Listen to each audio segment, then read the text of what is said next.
Hello నమస్తే, నేను journalist YNR. Telangana రాజకీయాల్లో గడిచిన 2 రోజులుగా ఎమ్మెల్సీ కవిత లేఖ వ్యవహారం పైన చాలా పెద్ద చర్చ జరుగుతోంది చూస్తున్నాం. ఎమ్మెల్సీ కవిత తన తండ్రి బీఆర్ఎస్ పార్టీ అధినేత కేసీఆర్కు రాసిన లేఖ పైన చర్చలు, వార్తలు చూస్తున్నాం. ఆమె అమెరికాలో ఉన్నారు. అమెరికా నుంచి ఇక్కడికి వస్తున్న క్రమంలో ఈ లేఖ పైన చాలా పెద్ద చర్చ చూసాం. ఆమె వరంగల్లో బీఆర్ఎస్ పార్టీ వజ్రోత్సవ సభ తరువాత, ఆ సభ తరువాత పరిణామాలేంటి, ఆ సభ తర్వాత పాజిటివ్ రియాక్షన్స్ ఏంటి, నెగిటివ్ ఫీడ్బ్యాక్ ఏంటి అనే దానిపైన తన తండ్రికి, పార్టీ అధ్యక్షుడికి లేఖ రాశారు. నిజానికి ఆ లేఖలో పెద్దగా అభ్యంతర పెట్టే విషయాలేమీ లేవు.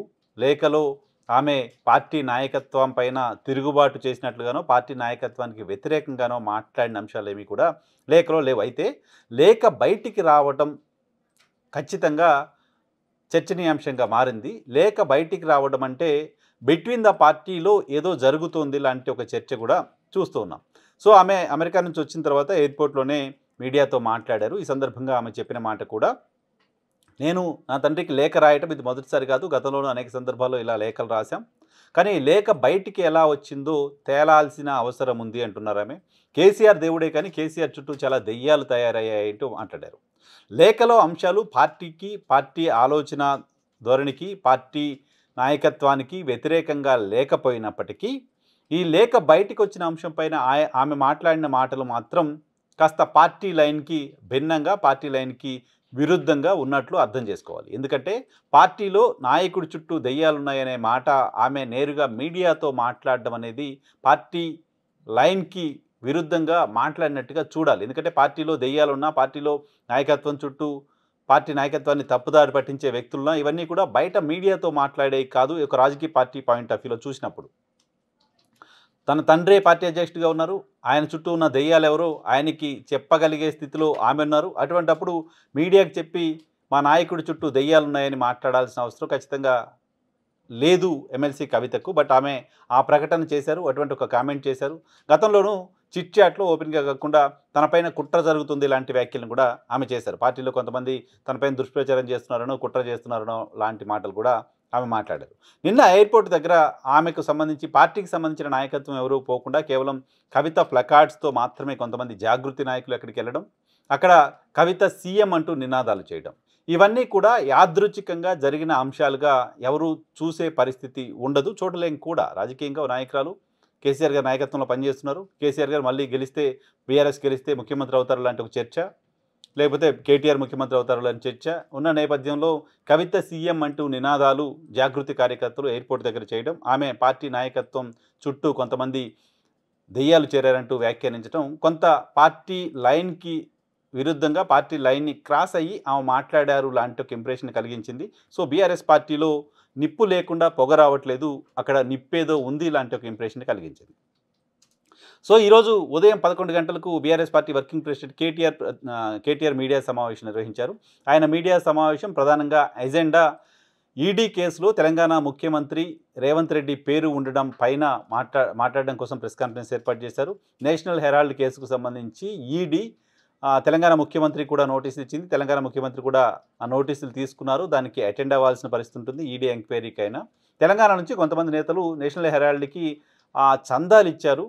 సో చందాలు ఇవ్వడం వెనక కుట్ర ఉంది, సీట్ల కోసమే ఆ చందాలు తీసుకుంటారు. గతంలో ప్రస్తుత ముఖ్యమంత్రి అప్పుడు పీసీసీ అధ్యక్ష పదవి కోసం 50 కోట్ల రూపాయలు అధిష్టానానికి ఇచ్చి పదవి తెచ్చుకున్నారు అంటూ ప్రస్తుత మంత్రిగా ఉన్న కోమటిరెడ్డి వెంకటరెడ్డి, రాజగోపాల్ రెడ్డి లాంటి వాళ్ళు ఓపెన్గానే మాట్లాడిన నేపథ్యంలో వాటిని కోట్ చేస్తూ ఆయన సమావేశం పెట్టారు. నిజానికి చాలా పెద్ద ఇష్యూ కదా, దాన్ని ఎవరు పట్టించుకోవట్లేదు, తెలంగాణ పరువుని దేశవ్యాప్తంగా తీసినట్లయింది అంటూ ఆయన మీడియా సమావేశంలో మాట్లాడుతూ చివరిగా తప్పదు కాబట్టి ఈరోజు చాలా పెద్ద చర్చ కవిత లేఖాంశానికి సంబంధించి ఉంది కాబట్టి, రాత్రి ఆమె కొన్ని వ్యాఖ్యలు, దెయ్యాలు లాంటి వ్యాఖ్యలు చేశారు కాబట్టి న్యాచురల్గా పార్టీకి సంబంధించిన వర్కింగ్ ప్రెసిడెంట్గా దానికి ఆన్సర్ చేయక తప్పలేదు కేటీఆర్కి.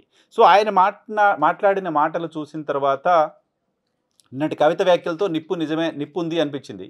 ఈరోజు కేటీఆర్ వ్యాఖ్యల తర్వాత నిప్పు నిజం, నిప్పు కన్ఫర్మ్ అని అనిపించింది. ఏం మాట్లాడారు కేటీఆర్ చెప్తున్న మాట, మా పార్టీ అధినేతకు పార్టీ ప్రస్థానానికి సంబంధించి, పార్టీ డెవలప్మెంట్కి సంబంధించి, పార్టీలో ఉన్న లోపాలకు సంబంధించి చాలామంది నాయకులు చాలా సందర్భాల్లో లేఖలు రాస్తుంటారు, స్లిప్లు ఇస్తుంటారు, ఓపెన్గా కొంతమంది కలిసి మాట్లాడుతూ ఉంటారు. 2023 ఎన్నికల్లో మేము ఓడిపోయిన తర్వాత పార్లమెంట్ ఎన్నికల సందర్భంగా పార్లమెంట్ నియోజకవర్గాల వారి రివ్యూలు చేసిన సందర్భంగా చాలామంది వచ్చి మాట్లాడారు, చాలామంది స్లిప్స్ ఇచ్చారు, కొంతమంది లేఖలు రాశారు. సో అటువంటి లేఖే రాసి ఉంటారు కవిత, తప్పేంటి అంటూ మాట్లాడుతూ ఎవరైనా పార్టీకి సంబంధించిన అంశాలు బయట మాట్లాడటం సరైంది కాదు. ఎవరైనా కవిత పేరు తీసుకోకుండా ఎవరైనా పార్టీకి సంబంధించిన అంశాలు బయట మాట్లాడడం సరైంది కాదు అనే విషయాన్ని ఆయన చెప్పారు. సో అంటే పార్టీకి సంబంధించిన విషయాలు బయట కవిత మాట్లాడడం సరైంది కాదు అని నేరుగా కేటీఆర్ చెప్పినట్టుగా దాన్ని అర్థం చేసుకోవాలి. నేరుగా ఆ పేరు తీయకపోయినప్పటికీ కవిత ఒక్కటి గురించి మాట్లాడట్లేదు నేను. ఎవరైనా అటువంటి వ్యవహారాలు పార్టీ బయట మాట్లాడడం సరైంది కాదు అంటూ ఆయన మాట్లాడారు. సేమ్ టైం పార్టీలో దెయ్యాల అంశానికి సంబంధించి ఈ రాష్ట్రంలో ఒకే దెయ్యం ఉంది, అది రేవంత్ రెడ్డి. ఆ పార్టీలో దెయ్యాలు ఎవరు లేరు అని అనకపోయినప్పటికీ ఇక్కడ ఒకటే దెయ్యం రేవంత్ రెడ్డి అంటూ మాట్లాడడం చూసాం. సో మొత్తంగా ఈరోజు కేటీఆర్ వ్యాఖ్యలు చూసినా, నిన్నటి కవిత వ్యాఖ్యలను చూసినా బీఆర్ఎస్ పార్టీలో ఏదో జరుగుతోంది. బీఆర్ఎస్ పార్టీలో పార్టీ వైపు నుంచి పొగొస్తోంది. ఈ పొగ రావడం వెనక ఖచ్చితంగా అక్కడ నిప్పుంది. ఆ నిప్పుంది కాబట్టే పొగొస్తుంది లాంటి చర్చ, అటువంటి మాటలు అనుకునే వాళ్లకు కావాల్సిన స్టఫ్ నిన్న ఈరోజు వీళ్ళిద్దరు మాట్లాడిన మాటలను చూసిన తర్వాత అర్థమవుతోంది. అయితే ఏంటి ఫర్దర్గా ఏం జరగబోతోంది? కేటీఆర్ ఈ వ్యాఖ్యలతో ఇక్కడికే ఇది సమస్య పోయినట్టుగా చూడాలా? కవిత ఫర్దర్గా దీనిపైన ఏమన్నా మళ్ళీ కామెంట్స్ చేస్తారా?